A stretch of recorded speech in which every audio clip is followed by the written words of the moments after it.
बोलिए सदगुरुदेव की जय, संत समाज की जय। मेरे आध्यात्मिक एवं व्यवहारिक जीवन के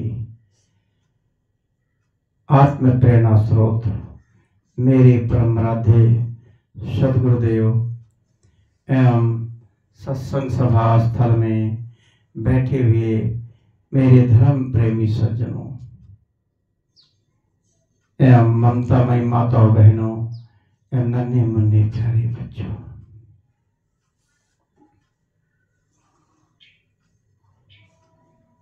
मन क्या है?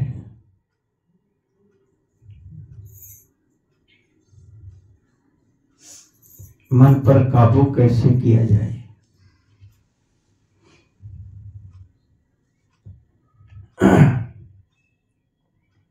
जीवन में हमारे कितने फल होते हैं, इस सब पर थोड़ा थोड़ा विचार। लोग कहते हैं कि कबीरपंथी लोग देवी देवताओं की या गुरु की बात करते हैं और देवी देवताओं की बात नहीं करते, गुरु की बात करते हैं, किसी भगवान की बात नहीं करते। तो गुरु को ही विशेष ज्यादा उन्हीं की महिमा गाते हैं। लेकिन यहाँ पर गोस्वामी तुलसीदास जी ने रचाया, किसी और ने रचा? राम ये हनुमान चालीसा जग जाहिर है। हनुमान चालीसा भी हनुमान जी कहते हैं, शुरू में पहली ही पंक्ति कहते हैं कि श्री गुरु चरण सरोज रज निर्मल मुकुट सुधार, वर्णौ विमल जस जोधा एक फल चार, बुद्धिहीन तन जान के सुमरो पवन कुमार, बल बुद्धि विद्या देव मोहि हरहु कलेश विकार। यहाँ ये चौपाई, पहली पंक्ति हनुमान चालीसा की है। हनुमान चालीसा क्यों कहा जाता है? इसमें 40 पंक्तियां हैं, इसलिए चालीसा बोला जाता है। अब यहाँ हनुमान जी कहते हैं कि श्री गुरु चरण सरोज रज निर्मल मुकुट सुधार, गुरु के चरणों की वंदना करते हैं कि गुरु के चरणों में उनके रज की धूल से अपने मन को सुधार करो, मन पवित्र करो। यहाँ गुरु की पूजा बताई गई। वर्णो विमल जस जोधा फल चार, फल चार। फल क्या है? फल कहते हैं कि तीरथ गए एक फल, संत मिले फल चार, सदगुरु मिले अनेक फल, कहें कबीर विचार। पूछा जाए कि फल कितने होते हैं? फल बता देंगे, अंगूर है, आम है, संतरा है, सेब है, ये वगैरह बहुत फल गिना देंगे। लेकिन असली फल की बात यहाँ का कह रहे हैं, हनुमान जी खुद कह रहे हैं, जोधा फल एक चार। गुरु की बात, कबीर साहब भी गुरु की बात ही करते हैं कि गुरु से कर ले मेल गंवारा, क्या ढूंढत बारंबारा, गुरु से कर ले मेल गंवारा, क्या ढूंढत बारंबारा। गुरु से मेल करने की बात कर रहे हैं। गुरु के चरणों की बात कर रहे हैं। तो कबीर साहब, हनुमान जी, क्या हनुमान जी कबीर पंथी थे या हनुमान जी ने कबीर साहब को गुरु बनाया था? अब यहाँ हनुमान जी डायरेक्ट गुरु के चरण की वंदना की बात करते हैं, न कि राम की। गुरु चरण सरोज रज निर्मल मुकुट सुधार। गुरु के चरणों की रज धूल अपने मस्तक पे लगा लो, उनके चरणों को धो, उनकी वंदना करो। इससे कल्याण नहीं होने वाला। नो विमल जस जो था फल चार। जो सदगुरु हमें ज्ञान उपदेश देते हैं, वर्णन करते हैं, उनसे हमें सदगुरुओं से 4 फल मिलते हैं। 4 फल कौन कौन से हैं? अर्थ, धर्म, काम, मोक्ष। ये 4 फल मिलते हैं। 4 फल।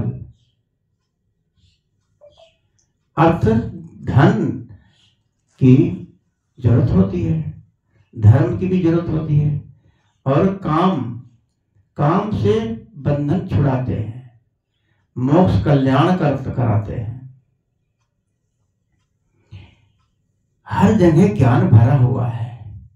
फिल्मों में भी कितने फिल्म के गाने हैं कि दिल को छूते हैं। लोग गाते हैं पर उसका अर्थ नहीं समझते। फिल्मी गाने हैं। एक फिल्म है, मेरे याद आ रही है, काजल फिल्म। काजल फिल्म, इसमें मीना कुमारी गाती है राजकुमार के लिए।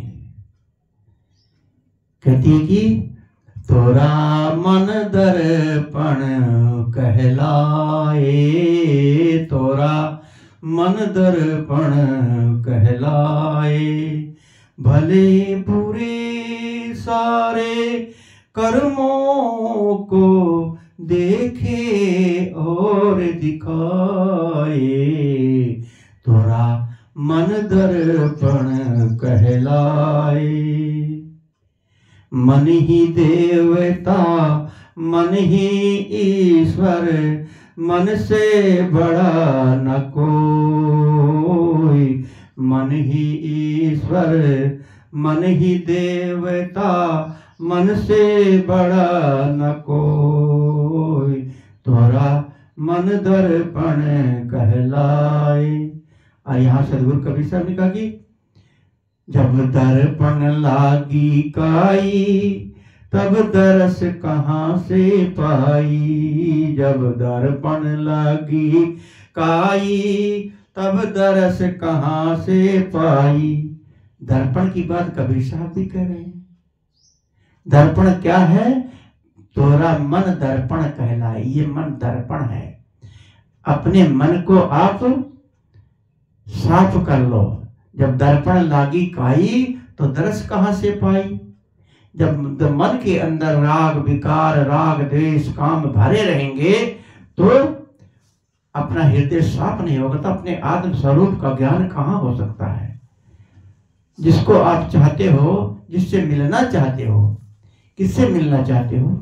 किसी भगवान से, किसी देवता से, किससे मिलना चाहते हो? किसी से मिलना नहीं है, स्वयं से मिलना है। जब मन साफ हो जाएगा, मन पवित्र हो जाएगा, तो स्वयं में ही अपने आप में समर्पित होकर स्वयं में ही स्वर्ग है। खुद में जाना, गमन करना ही स्वर्ग है। दर्पण कहाँ चमकेगा? ये सदगुरुओं के सत्संग में जाके चमकेगा। सदगुरुओं के सत्संग में जाके उनके ज्ञान उपदेश से अपने मन को साफ कर लो। यहाँ हनुमान जी इसलिए श्री गुरु चरण सरोज रज निर्मल मुकुट सुधार। श्री गुरु के चरणों में ही जाके मन हमारा निर्मल होगा। अब यहाँ कबीर साहब, हनुमान जी दोनों एक बात करते हैं। दोनों एक हो गए हैं क्या? लेकिन हनुमान जी तो त्रेता युग में थे। उस जमाने की बात आज गोस्वामी जी ने इसको जाहिर किया या किसी कवि ने।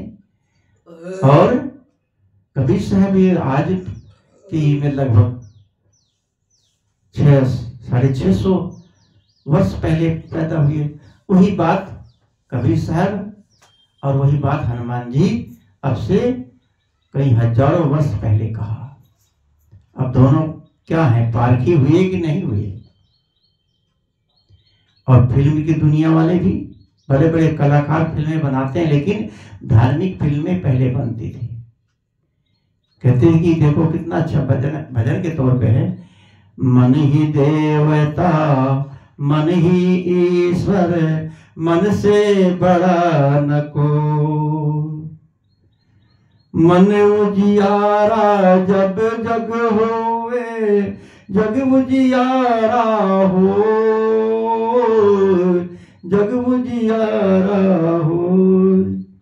मन ही देवता है, मन ही ईश्वर है, मन से बड़ा न कोई। ने कहा कि मन की पावर बहुत बड़ी है। मन की पावर कितनी है? इसको 40 की पावर है। काउंटिंग में 40 किलो को मन कहा जाता है। 40 किलो को मन कहा जाता है। 8 धड़ी का एक मन होता है। ऐसे ही आध्यात्मिक भाषा में मन को पावर 40 की है। इसको भी 40 की पावर कैसे है? शायद हमने एक दिन कहा भी था कि हमारे अंदर 5 तत्व हैं। पांचों तत्वों में एक एक तत्व की 5-5 प्रकृतियां हैं। तो 25 हो गई, और 5 तत्व 30, और 10 हमारी इंद्रियां। तो इतने 40 की पावर मन को है। मन से बड़ा न कोई है। जग से चाहे भाग ले कोई, पर मन से भाग न पाए। जग से चाहे भाग ले कोई, मन से भाग न पाए। तोरा मन दर्पण कहलाए, तोरा मन दर्पण कहलाए।